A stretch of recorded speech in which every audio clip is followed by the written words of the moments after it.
Genesis 38, tribal history. And it came to pass at the time that Judah went down to his brethren and turned into a certain Admolite whose name was Hirath. And Judah saw there a daughter of a certain Canaanite whose name was Sudah. And he took her and went unto her, and she conceived and bare a son, and he called his name And she conceived again and bare a son, and she called his name Onan. And she yet again conceived and bare a son, and his name was Shelah. And he was at Chezib when she bare him. And Judah took a wife for his firstborn, for whose name was Tamar. And Judah's firstborn, was wicked in the sight of the Lord, and the Lord slew him. And Judah said unto Onan, Go unto my brother's wife, and marry her, and raise up seed to thy brother. And Onan knew that the seed should not be his, and it came to pass when he went unto his brother's wife, and spilled it onto the ground, lest he should give his seed to his brother. And the thing which he did displeased the Lord, for wherefore he slew him also. Then said Judah to Tamar's daughter-in-law, Remain a widow at thy father's house till Shillam my son be grown, for he said, Lest peradventure he die, also as his brethren did. And Tamar went and dwelt in her father's house. And in the process of time, the daughter of Shuhad, Judah's wife, died, and Judah confronted and went unto his shepherd to Timrath, he and his friends Hirathite and Adamite. And it was told to Tamar, Behold, thy father-in-law goeth and Timrath to shear his sheep. And she put her widow's garment from her, and covered her with a veil, and wrapped herself, and sat in an open place which by the way to Timnath, for she saw what Shelah had grown. She was not forgiven unto him to wife.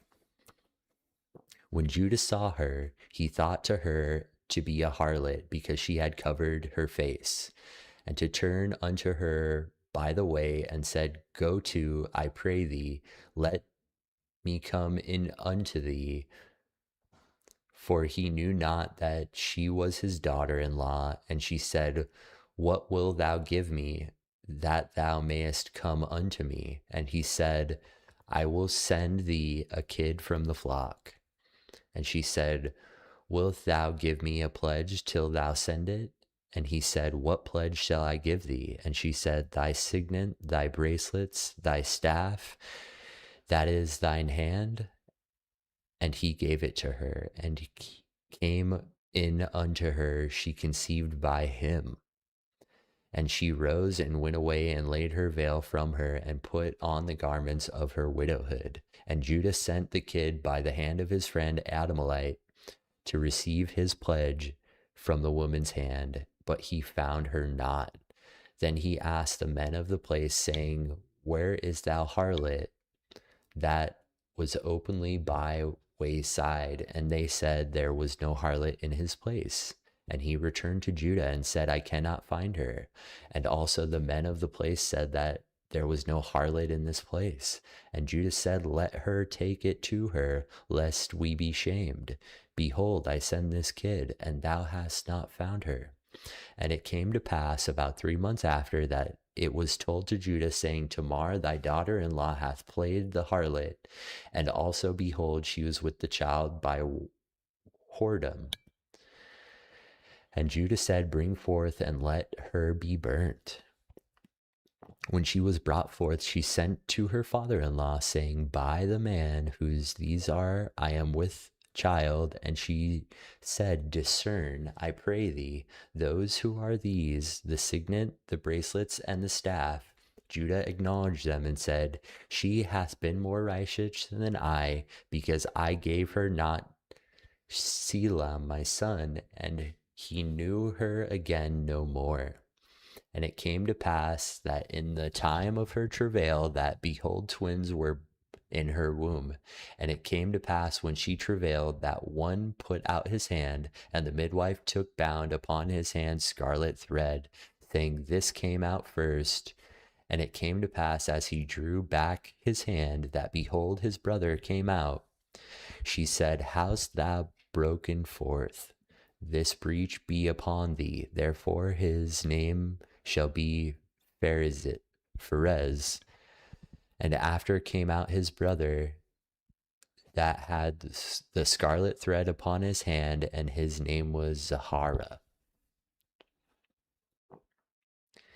Genesis 38 is one of the most abrupt, shocking, and seemingly bizarre interpretations of the Old Testament. Just as chapter 37 hooks you with a massive cliffhanger, Joseph being sold as a slave down to Egypt, the narrator suddenly puts brakes on the story and shifts the camera entirely away from Joseph and sends an entire chapter tracking the scandalous decades-long moral collapse and messy family drama of his older brother Judah. To the modern reader, it looks like a misplaced filler episode, but to the ancient reader, Genesis 38 is a theological and genealogical masterpiece. It demonstrates how God can take a completely broken family line and overrule human failure to preserve the ultimate royal bloodline of the future Messiah. Here is the deep context, step-by-step breakdown of Judah and Tamar. The chapter opens with Judah performing a dangerous spiritual cultural drift. Judah went down from his brethren. He literally packs up his tents, leaves the safety of the covenant of family camp, and moves in with an Adamite pagan named Hira. While living in his Canaanite environment, Judah spots the daughter of a local merchant named Shua, marries her, and fathers 3 consecutive sons, Onan, and Shelah. As the boys grow up, Judah acts as the patriarch and recruits a local woman named Tamar to be the bride for his firstborn son, Instantly, the family hits a wall of dark spiritual rebellion. The text notes that the firstborn son, was so profoundly wicked in the sight of the Lord that God personally steps in and strikes him dead. This leaves Tamar a vulnerable, childless widow in a brutal patriarchal society. To protect her, Judah invokes a foundational ancient Near Eastern custom known as Levirate marriage and later confided in Israelite law, Deuteronomy 25. The Levirate marriage law: if a married man dies childless, his brother must sleep with the widow. The firstborn son from that union is legally credited to the deceased brother's name, ensuring the family line and property inheritance survives. Judah commands his second son, Onan, to perform this duty for Tamar. But Onan models ultimate greed and exploitation. He knows that if he fathers a child with Tamar, that child will inherit prime birthright property instead of him. So Onan repeatedly abuses the arrangement, using withdrawal to avoid impregnating her while using her body. Wow. God views this exploitation of vulnerable women as entirely evil and strikes Onan dead as well. Probably say that's called for. With 2 sons dead in a row, the superstitious Judah panics. Instead of looking at his son's internal wickedness, he blames Tamar, threatening her like a black widow's curse. He lies to her, telling her to go as a widow in her family's house until the youngest boy, Thelha, grows up to marry her. But Judah has absolutely no intention of ever risking his last surviving son's life on her. Tamar is effectively frozen out of society, left childless, husbandless, and trapped in legal limbo with no future. Years pass. Shelah grows into full adulthood, and Tamar realizes she has become completely conned and abandoned by Judah. Then Judah's wife dies, and the mourning period is over. Judah travels to the town of Timnath for an annual sheep herding festival, a wild event notorious for heavy drinking and loose morals, Tamar decides to take justice into her own hands. She sheds her distinct clothes of widowhood, blankets her entire face in thick deceptive veil, and sits down directly at the crossroads leading to Timnath. Judah walks by her, sees her, assumes she is a temple prostitute. He approaches her and demands a transaction. Tamar, operating in brilliant legal trap, forces him into a negotiation. Judah offers a young goat from his flock, but he does not have it on him.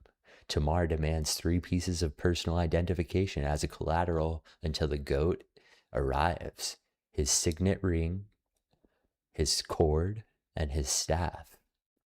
Judah casually hands over his entire legal identity just to satisfy his immediate lust. He sleeps with her and walks away. Tamar packs up her veil, puts her widow clothes back on, and slips away completely pregnant. When Judah tries to send a servant back with a goat to recover his ring and staff, the local tells him there was never a prostitute at the crossroads. 3 months later, word reaches Judah's camp: Tamar, thy daughter-in-law, hath played the harlot, and has also, behold, she is with child by whoredom. Judah instantly explodes with self-righteous, hypocritical fury. Exercising his harsh patriarchal power, he commands bringing her forth and let her be burnt. He is ready to execute her, to scrub the shame from his family tree. They drag Tamar out into the public square. But as she is being led to the fire, she holds up the 3 pieces of evidence she took from the crossroads. She delivers a chilling, quiet line to her father-in-law: by the man whose these are, I am with child. Discern, I pray thee, whose are these, the signet, the bracelets, and the staff? Judah looks at the ring, the scepter, and freezes. He is caught in an absolute checkmate. He has to look into the mirror and realize that he is the criminal who defiled her. He is the reason she is forced into the desperate act. Judah breaks down and confesses the ultimate verdict of the chapter: she hath been more righteous than I, but that I give her not to Shelam my son. Judah acknowledges his massive systematic failure. He drops the execution charge, protects her, and the text notes he never slept with her again. When the delivery day arrives, Tamar gives birth to 2 twin boys, Perez and Zerah. The birth mirrors the dramatic wrestling match of Jacob and Esau. Zerah puts his hands out first, and the midwife ties a crimson thread around his wrist to mark the firstborn. The baby pulls his hand back inside the womb, and his brother violently bursts past him to be firstborn. The midwife gasps, "How hast thou broken forth?" So they name him Perez, which means the breacher or the breaker. Why did the author of Genesis force us through this uncomfortable, scandalous detour right in the middle of Joseph's story? Because of Perez. If you fast forward through history to the very end of the Old Testament, the book of Ruth, and open the very first page of the New Testament, the genealogy of Jesus in Matthew 1, you'll find that this chaotic, messy union between Judah and Tamar is the exact line that produces King David and Jesus Christ. Furthermore, this chapter sets up a massive psychological transformation for Judah. In chapter 37, Judah was cold-hearted human trafficker who casually sold his little brother for a handful of silver. By the time he we get to the end of the Genesis story, Judah will have been so fundamentally humbled by this experience with Tamar that he will voluntarily offer to lay down his own life as a slave to protect his younger brother Benjamin. With Judah's pride thoroughly broken and his messianic bloodline supernaturally secured, Genesis 39 pivots the lens straight back down to Egypt, where Joseph is about to face his own high-stakes test inside Potiphar's house.